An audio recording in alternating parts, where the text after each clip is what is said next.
Exemplifies woman power and exemplifies efficiency. Based in Boston, she gives performances as a Bharatanatyam dancer. She runs a dance academy. She has a regular job with a television company. She conducts courses at Harvard University. She is a mother of two and is as busy as a mother of two can be. Often, lunch or dinner is a quick munch in a car. Sunanda was born in Chennai. She acquired bachelor's and master's degrees in computer applications. She underwent rigorous training in both music and dance and acquired 2 diplomas in Indian classical dance theory. She went to the US after marriage and did an MBA at the Massachusetts Institute of Technology. Her husband was a professor at Harvard Business School, and he's now in the senior management faculty of Harvard Business School. Sunanda has given several hundred performances over the past 3 decades in the US, India, and elsewhere. She has presented lectures and workshops at institutions in the US, Canada, India, Brazil, besides Harvard University. She visits Chennai every year, usually during December, and attends as many music and dance performances and meets as many people as she can. She's a splendid cultural ambassador for India in the US. Like other Indians, she has an American lifestyle and an Indian lifestyle, and she switches from one to the other with great ease. Despite her very fulfilling career in the US, Sunanda does miss Madras. She will speak to us today about the Madras she knows and the Madras she misses. Over to Sunanda.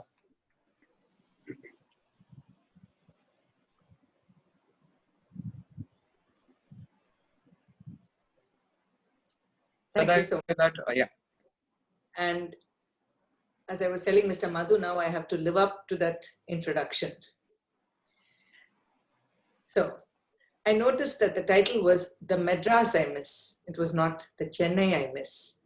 And I think that's significant because Madras, as I knew it, is very different from the Chennai as I know it now.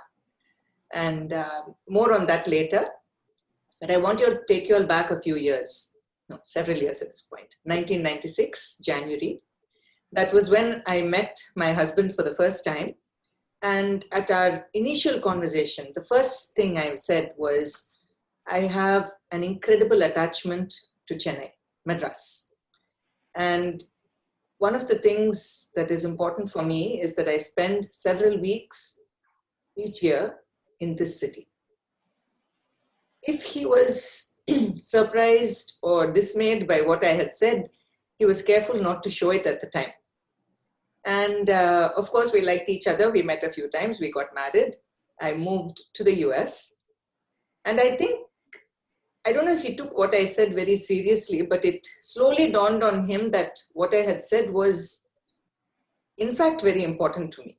That to spend a significant amount of time each year in Chennai was not something I had said lightly or glibly, because for the first few months when I moved here, I could not take up employment. I came as his dependent on a dependent visa. But soon my immigration status here changed. I was eligible to work and I started interviewing for jobs. And after each interview, I would go back and say, they only said they can give me 2 weeks off each year. They only said they could give me 3 weeks off each year. I'm not sure I can take this job, and they won't allow me to work remotely, which in those days, as you can imagine, was not as easy as it is today. And I said, then how will I visit Chennai? And he looked at me and said, are you going to live from Madras trip to Madras trip?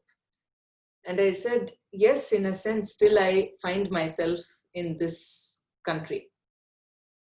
And he said, so what draws you to Madras each time?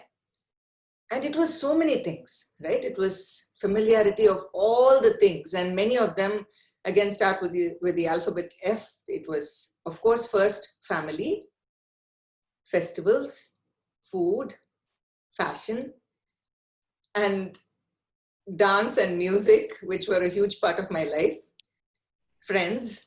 So I said, I have to keep reconnecting with my culture, especially given my identity as an Indian classical Bharatanatyam dancer, going back not just to continue learning from my guru, with whom I have a very deep connection, but also to reacquaint with performers, performances, because I did not want to be, as I had seen with families that moved to the US and not kept up those connections with Chennai, seemed like something of a fossil. So I said it's important for me to keep reacquainting with this city very often. And I must say, he was very encouraging, and I found jobs and positions that allowed me to travel, that allowed me to continue going to Chennai and performing. And like Mr. Madhu was saying, I would go back every December to perform, if not more often, for other engagements. But this year is a significant milestone year. Why? Because as of this year, I complete exactly half my life in Madras and half my life here. And I think it's a moment, I mean, it's not just the pandemic pressing pause on all our lives, but it truly made me think back on, you know, where do I truly belong? Am I this bridge that Mr. Madhu said I am between two cultures? Do I belong in this new country? Do I belong where I was born and raised? And I think, you know, it has forced me to revisit all the things that were very sacred and very relevant to me, both from my past and from my present. And I'll compare and contrast the two in the course of this talk today, because I do think, I don't know if the Madras of my youth even exists anymore. So in a sense, it makes sense. It seems apt that it has a new name. It has a new avatar for sure. And Chennai today is not the Madras that I left in 1996. And why and how we will touch on as we go. So, of course, here, when I moved here, we had children, and I have a son who's entering college this year, which seems unbelievable to me. But, you know, not too many years ago, I was reading Dr. Seuss to him, one of our favorite childhood authors. And there's a quote from Dr. Seuss that always stuck in my mind. He says, "Sometimes you will never know the value of a moment until it becomes a memory." And Chennai is full of those moments for me. I think I simply didn't realize the value of those moments until they're memories. And they're a jigsaw puzzle of those memories in my head. And one of the reasons I wore this dupatta, because I felt it was multi-hued jigsaw puzzle, and it's varied, it's multicolored, but it's what has added so much life and love and laughter to my life. First, family. So what are these family memories?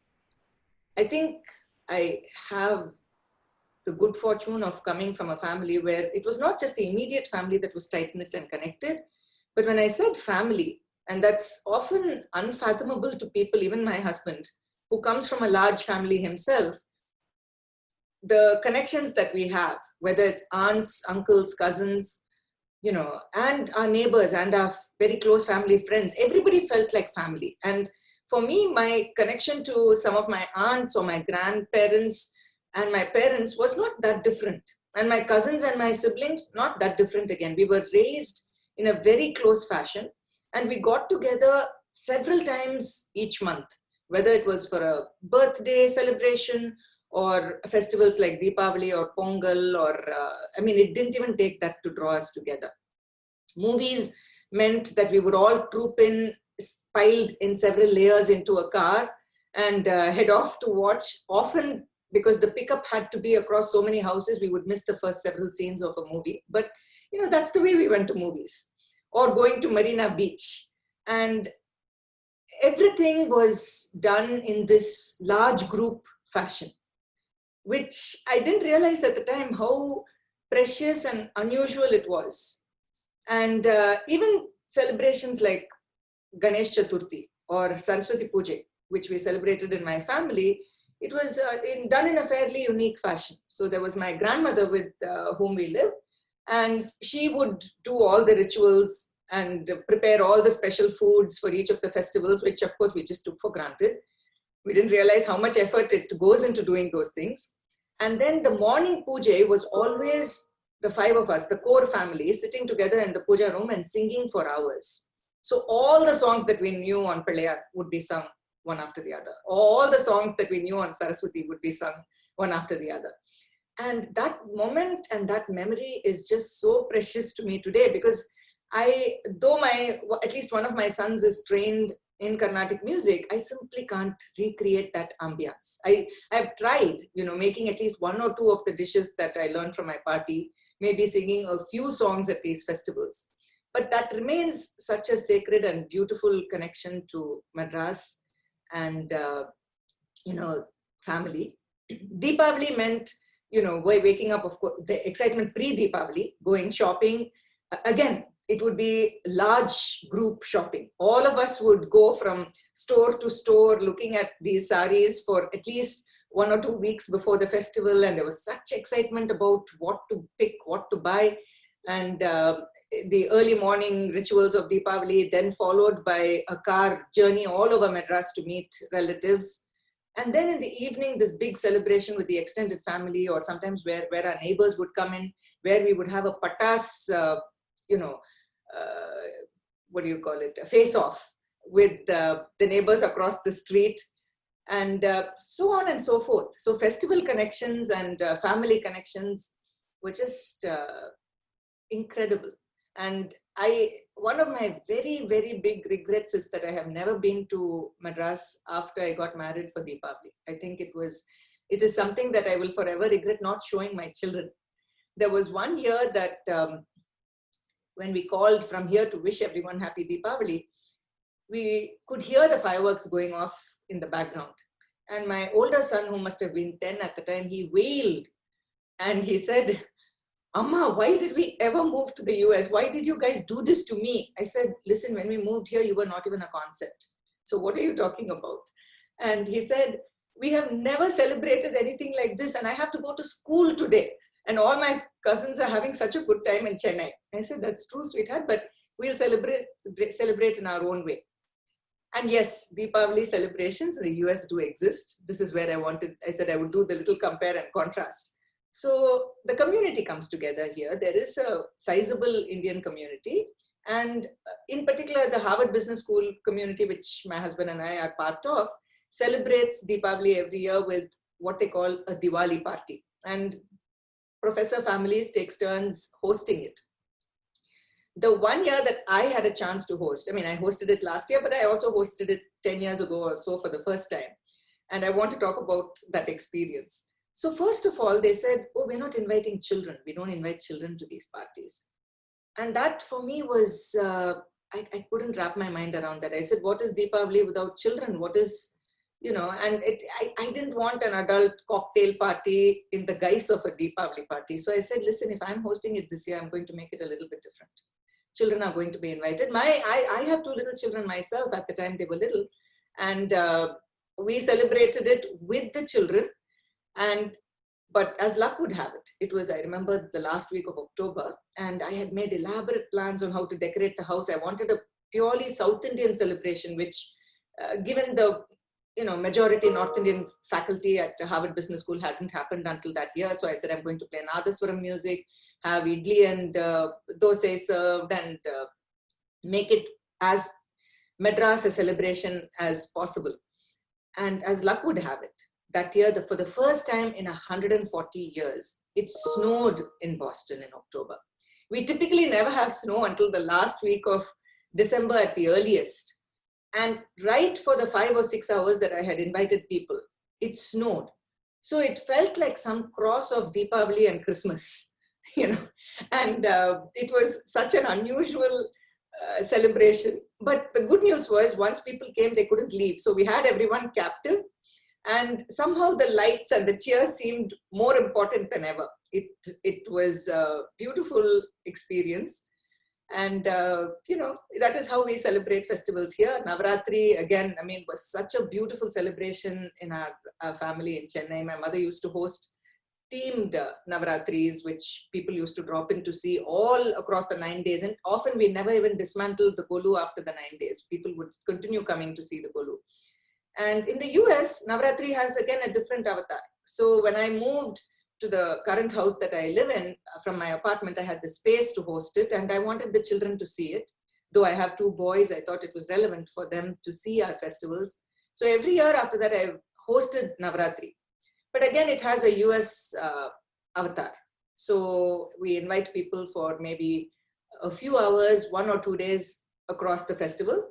And the nice thing though is I think everyone in our invitee list comes with their family. It's not just meant for women or meant for girl children. Everybody comes, and given I have 2 boys, they have great pride in sharing this festival with all their friends in the community and friends from school. So it has morphed into something slightly different, but something very beautiful nevertheless. And Navaratri is something we look forward to with a lot of anticipation here as well. So moving on from festivals, what else do I miss about Madras? Of course, I said family. And in the context of that, I want to talk of one anecdote. So one of the days, one of these trips when I had brought the children to Chennai, we had gone to visit my in-laws who lived in T Nagar, and we were coming back to our house in Alwarpet.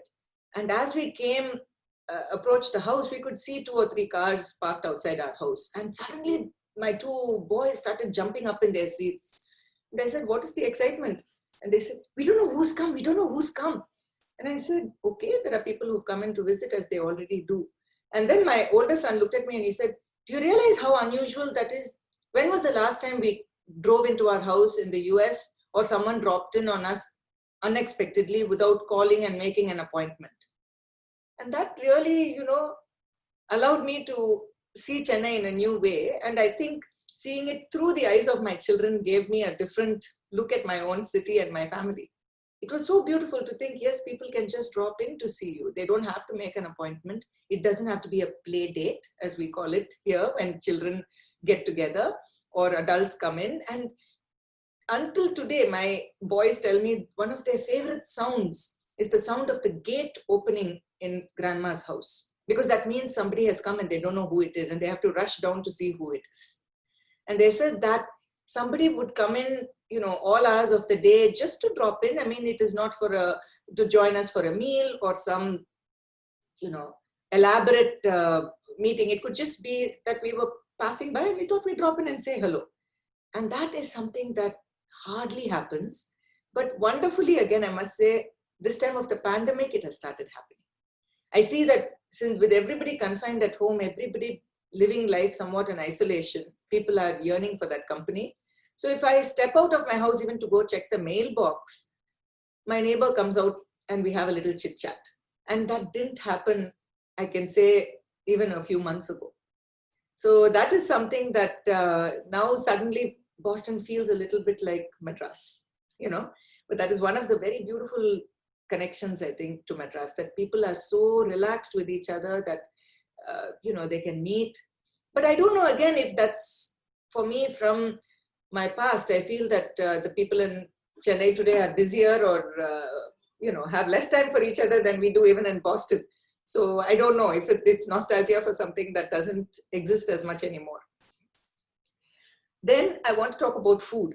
Food is, the smells, the flavors.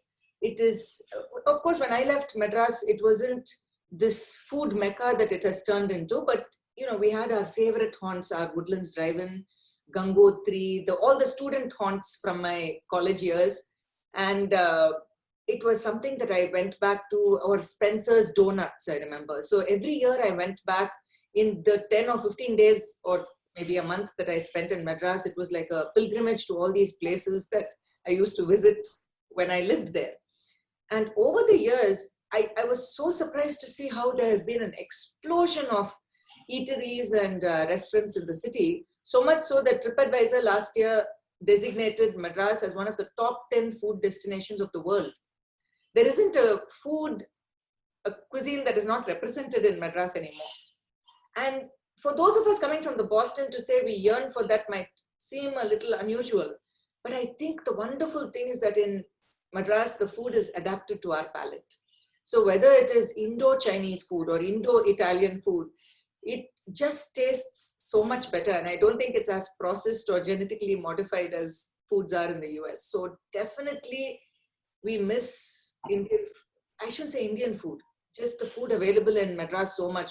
Every time I leave after a trip to Madras, I am, feeling a little depressed on my ride to the airport. And a large part of that is the realization that I have to come back to Boston and start cooking for myself again.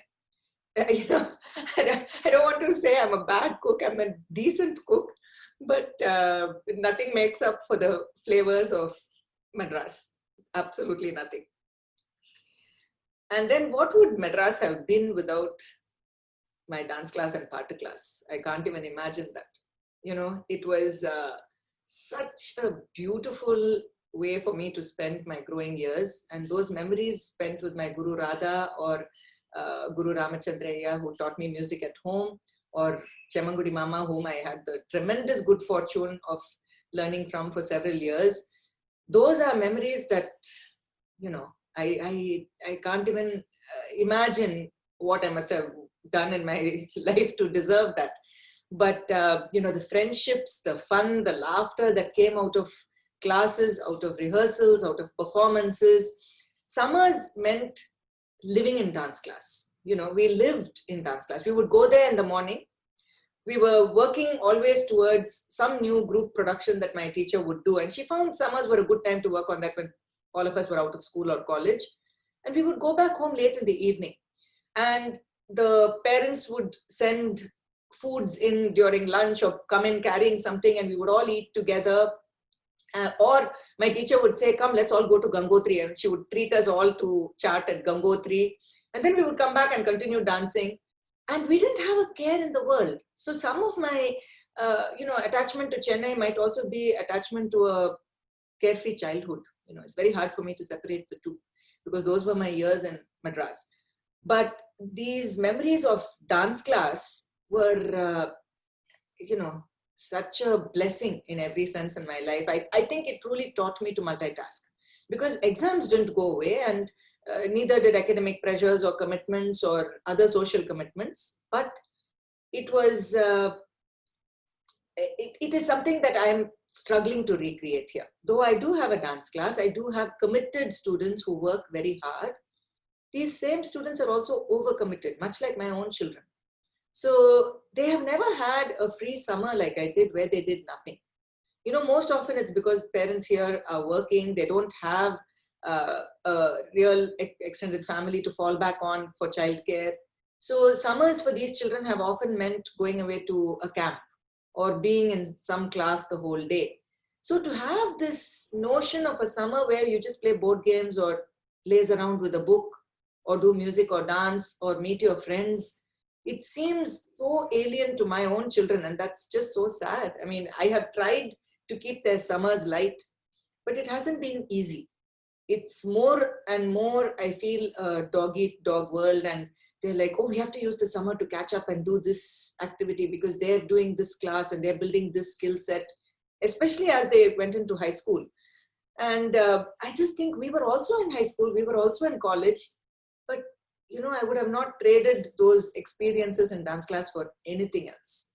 And it truly taught us a whole range of skills in real life skills, managing people, managing sometimes eccentric people or demanding people, because, the orchestra members that we worked with, they were pulled in every direction, trying to find a time when we could all work together, or making travel arrangements for performances, or even, compromise within the classroom on who would do what or present what role in a production. Of course, my teacher managed all of that so beautifully in a way that was transparent to us, but still it was, I think, a learning experience in so many real life skills. So coming back to Chennai every year also for me most importantly meant coming back to my dance class, coming back to my party class, going back to the Chennai season, performing for it. And I remember, one of the years when I was back in college, when I was so strapped for time preparing for a December performance, and I was lamenting loudly, I have a physics exam or something the next day. And my mother looked at me and she said, so what part of that is news to you? You knew you had this exam for months ahead of time, and you know that you had this performance commitment. So why are you, the day before the performance, so stressed out? Shouldn't you have planned for this better? And at the time, of course, I was quite annoyed by her not being empathetic with me. But I can't tell you how many times I've said the same thing to kids here, even my own kids. When I said, why, when you know that it's a multitasking world, when you have been, it's not even a last minute request, of course, which happens, last minute commitments pop up. But I think those experiences in Madras from those days have truly helped me navigate the many demands in my life today. So that is something that I need to be very grateful for. I think Madras, for all of us, pulls us in so many dimensions, right? We get pulled by family, by friends, you have to attend a naming ceremony for a friend's child the same day that you might have an important work commitment, or you might have an exam, or you might not be feeling so well. And in Boston, we're largely insulated from that because these societal pressures are simply not taken as seriously. And that's a big difference, because it's very easy for people here to say, oh, that didn't work out. I wasn't free to attend that day. And that initially used to take me by surprise, because I felt like if someone said they would do something, particularly in a social context, people don't do that in academics or in a professional context. Those commitments are taken very seriously. But the social commitments simply don't have the same gravity and weight that they do in Chennai. So that is something that is very special, I think, to Chennai and its people, and something that brings us together so much as a community. And yes, we do have our dance and music performances here. I think the community cultural calendar, even since I moved here in the mid-90s, has really fleshed out in so many ways. If there is a performance, there are multiple performances every single weekend. In fact, last year we did a production here called Vendumadi Eppodum Vidudalai with Subramanya Bhartiyar songs on the theme of freedom. And I presented it with 6 other dance teachers in the Boston area. And, we were all working women with families and running dance schools. And it was incredible to see how all of us could come together and work on something like this. But it still felt quite different from doing this production in Chennai. And the reason I say that is we had the person who came and conducted the performance for us. It's a person who does what we call Nattuangam, literally wielding the cymbals during our performance. She Roja Kannan, a very eminent artist and a senior teacher from Chennai.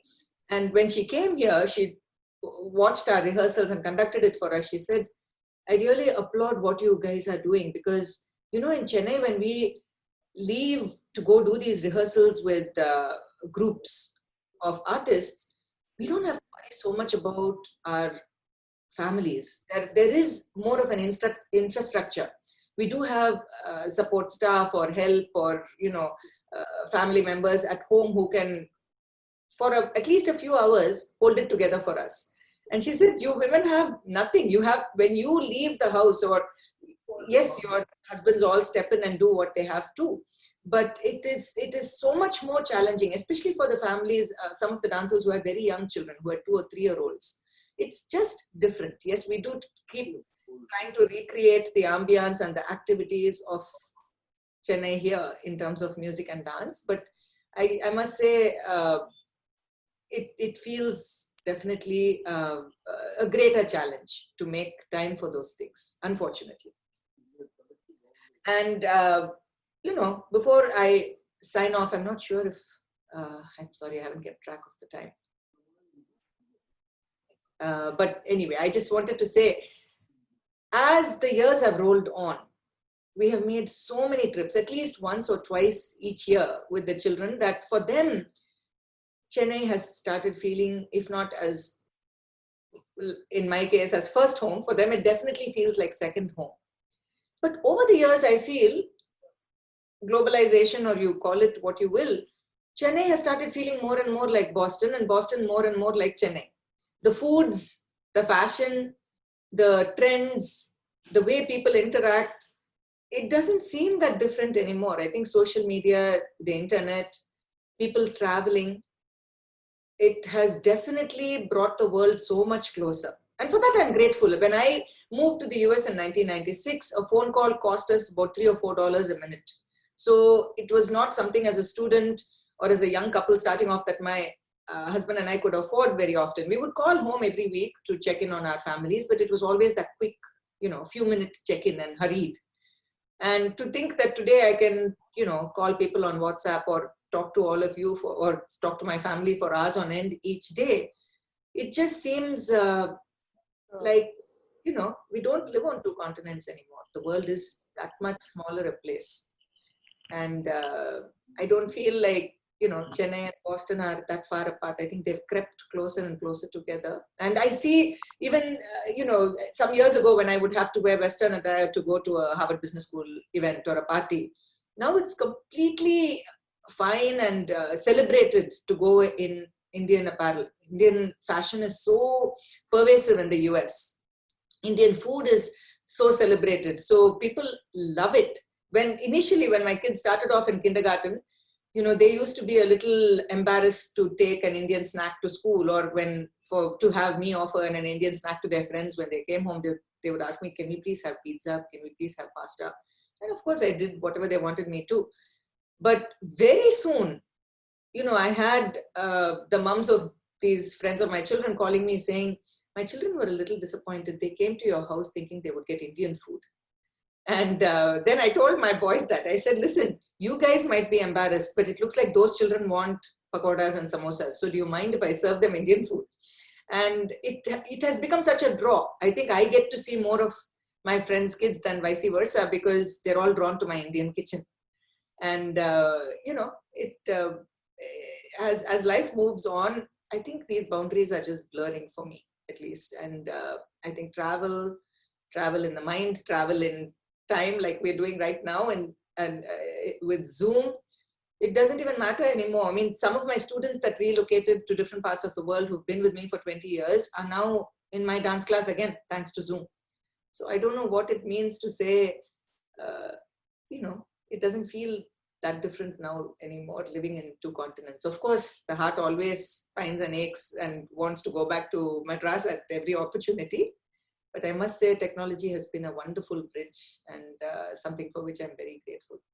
So on that note, I would like to sign off on my talk. I hope I've, brought those connections between Madras I knew, the Chennai of today, and the Boston that I live in, for which I'm very grateful again. This is a wonderful community as well, and has been very nurturing of us. So I feel very grateful for all these opportunities that I've had in my life. So if anyone has questions, I'm happy to take them.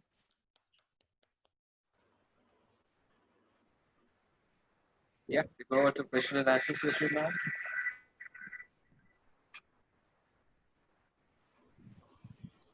Sorry, was there a... Can I? May I? Yeah, sure, brother. Yeah. Yes.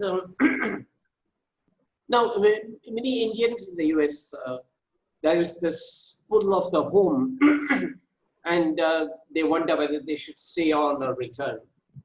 And have you experienced this feeling, or have you had this problem? Always. Wanting to go back here. Always.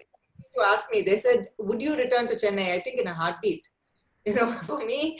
And they say, okay, you've adapted, your adult life has been in the US. So wouldn't it be a huge adaptation to go back to Chennai? And I think, yes, it would be an adaptation. But like I said, I can't think of a place that would feel more like home. And we would all have to make certain small changes to our lifestyle, but I don't think that's a problem for us. Of course, given that my husband works here as a professor,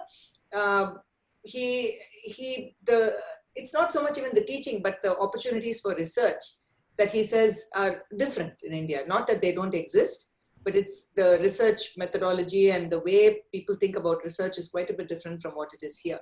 So I think if he had been in a different profession, definitely I think the question would have risen more often in our household. But just because of the kind of job that he is in, it hasn't risen as often. But his job takes him to India very often. So he, consults and advises companies there. And so he has the opportunity to visit all the time. Any more questions? For my own, professional growth as a dancer, I have had to sustain and keep those connections year after year.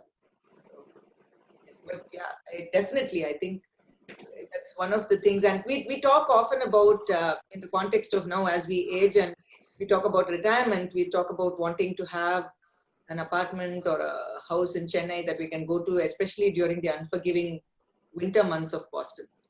I think hopefully that's in our future. That's at least what I'm wistful for. Any other questions to the speaker?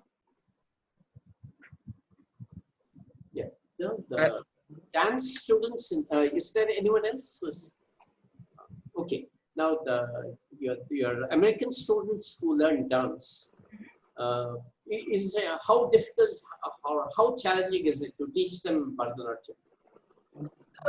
Again, I have to tailor how I teach. So I teach in 2 locations. So I have a home studio where I teach long-term students. These are children who come to me primarily, I'd say, of Indian and Sri Lankan origin.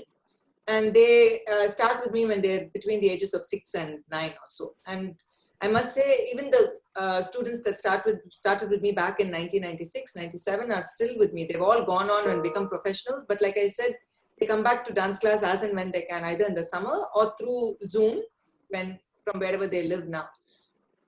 A few years ago, I also started teaching at Harvard University in their dance department. And that group of students is older. They're adults and they're from the Harvard community predominantly or from the community drawn at large. And for them, it is more understanding Indian culture, Indian dancing, the ethos than technique. So they're not looking to be performers. The goal is different. Or, if I'm talking to audiences, stay at the Museum of Fine Arts, or I've given lecture demonstrations in many venues here in the greater Boston area, then the attempt for those students who come to me is to make them appreciate our dance and our ethos and some of the aspects of technique better, so that they go away wanting to be a more informed audience. So when that happens, my focus changes. I'm not as insistent about how their posture is or how their technique is or how deep they can sit in what we call our Aramandi stance, as I would be with my students at home who are looking to be performers. So I would say I haven't had a non-Indian student so far who I have taken to performance level. Some of them, I must say, come back year after year to my Harvard program. And they are getting to the point where their technique is pretty good at this point. It takes years of immersion. It's not something that can be learned in a semester or 2 semesters at Harvard. So unless they come to me like my regular students do year after year, it is difficult to show that kind of, have that kind of impact on them as dancers. So when you say how difficult is it, it's not difficult because given also the fact that they're older, they very quickly understand the premise of what I'm telling them. Or even if I'm trying to explain a deeply traditional piece to them, they come with a open-mindedness and a reverence that I really applaud. It's a very mature approach to what they're coming to learn. Whereas it seems unusual with some of my kids of Indian and Sri Lankan origin. They're as non-Indian or traditional in their thinking as anyone here. Unless every little thing has to be taught to them. Even yesterday, for instance, we were at the dinner table talking about the different kind of head movements that we do in dance. So as Indian dancers, not apart from the sideways movement that we call atomy and all of that, even while emoting, when we do mime, we never say, this is like such an American nod when we do, So this is something that my Indian and non-Indian students will do while communicating to me in dance. And I tell them, no, no, no, that doesn't really fit. And they're like, that's how we say yes. I said, no, in India we say yes. And they're like, how do you move your neck that way? You know, we can't, yes. You know, that little twist of the chin or yes. We don't say yes. So to make it look Indian, I have to get into the real nitty-gritty of what they're doing. And the body language is very different, whether it is an Indian student here or an American student here. So I can't say it feels very different. It just, I have to be more astute and to their needs and their goals. Because people come to me, unlike I think in India, where the goal is when they go to a teacher most often to be a performer, here it can be something quite different.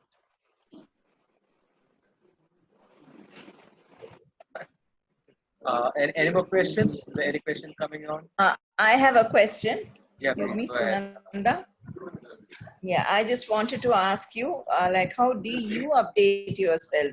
Like when you're teaching your students, and whenever you come to India, do you update yourselves with the latest dance forms here? Because nowadays you must have observed whenever you came to India and during the Margali season dance festivals, how each performer, and they like to perform in groups and they convey a story, a message, just a small part of a big epic like Ramayana, Mahabharata, whatever. And, you know, they present it in this form of a story.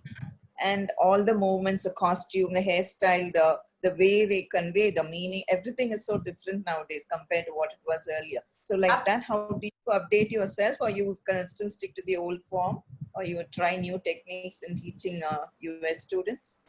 Very, very good question. So for me, what, you know, I go back to something that my guru Chamgudi Srinivas Iyer told us here. When we took music lessons from him, he would say, don't record it. You know, nowadays the immediate instinct for my dance students or music students, can I record the class? Can I go listen to it later? And he would say, you can repeat what you're doing in my class as many times as you want. You can notate it with your hand and write it down, which will send it into your brain. But you may not record me. And I hope you don't listen to any recordings of my music. And I thought that was, you know, so sad coming from somebody as great and eminent as him. And I said, why, Mama? Why do you say that? And he said, because art evolves continuously.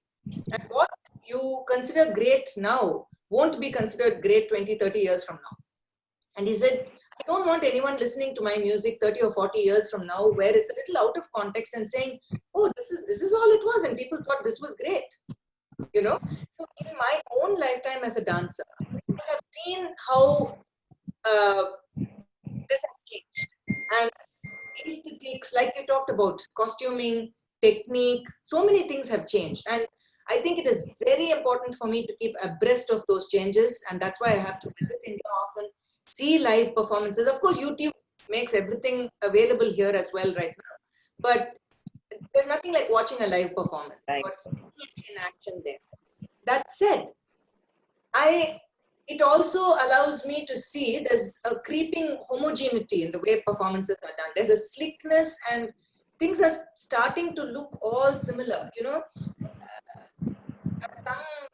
We are always at risk for a very beige world where everything is like everything else just because of globalization. And that is happening in the arts as well.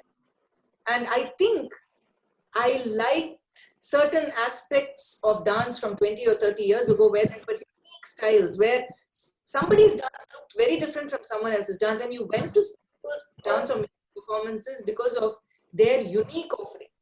So that makes me think, at some level, I have to keep the core of my style, my Vazhavur style that I inherited from my Guru Radha. So while certain themes or the way we costume or the way we choreograph is a little more dynamic and presented for an audience of today, I'm very, very conscious of keeping the movement vocabulary what I learned, because I don't want it to look like something more. I like a traditional Kanjivaram style. Let me put it that way. You know, I don't believe that it needs to be embroidered. It's a beautiful thing, and there are ways and to keep it fresh and new, which change the very nature of what it is. So yes, I think the answer is more nuanced. there are things I'm willing to change, and there are things I'm very rigid about keeping the way they used to. All right, yeah. I think Rotarian as Parimala wanted to ask a question, and this will be our last question for the evening. Go ahead. Good evening, madam. This is Parimala here. And I'm really happy that our tradition, our culture, our dance is being spread abroad in the Western cultural country. My question is, how are the temple performances there? Whether our dance performances are appreciated there, and how does it go on around there, madam? Or how we do here in Chidambaram and all? Are there any performances in temples there? Wonderful question. Yes, the temples here are true. One way to bring people to the temple, especially the youth, because you'll find everybody, I mean, in my generation, obviously, go to the temple often. But my kids, would they have the same draw to a temple? And what would bring them would be through art and culture. Yes, temples are, I'd say, even more than, what you see in centers of dance and music. So at every festival, now Janmashtami, with it being Janmashtami today, or Shivaratri, or Navaratri, there are multiple dance and music events for children. And what these temples do, at least in the Boston area, about 10 or 15 days before a festival, they will send teachers like myself a sign-up link. And they'll say, these are the time slots every day in the temple, from morning to evening. And depending on your students' availability or your availability, please pick a time slot for performance. And those go within an hour or two of being posted. It's incredible. I have just seen that happen even in the increase in the last 10 years or so, where the children here want to perform and these temples are giving them these opportunities to do so. And my students sign up, they go perform for Navaratri, for Janmashtami, and Shivaratri. So my son has sung at the temple and my students have danced at the temple. So yes, it's a very vibrant cultural community, I must say, extremely vibrant. Yes, madam, because dance performance in center, when we perform in temple, it will give more added value of our culture there. That is why I'm asking this question. Absolutely, there's no doubt. And everybody who comes to the temple congregates and watches the performance. It's a very beautiful development, and it has become more and more popular. I think temples have also realized that's a way to bring young people in. So yes, definitely it's a big movement here. Thank you, ma'am. Well, Sunanda, during the course of your talk, you have spoken about missing Diwali in Chennai or Madras, whichever way you like to call it. But I'll tell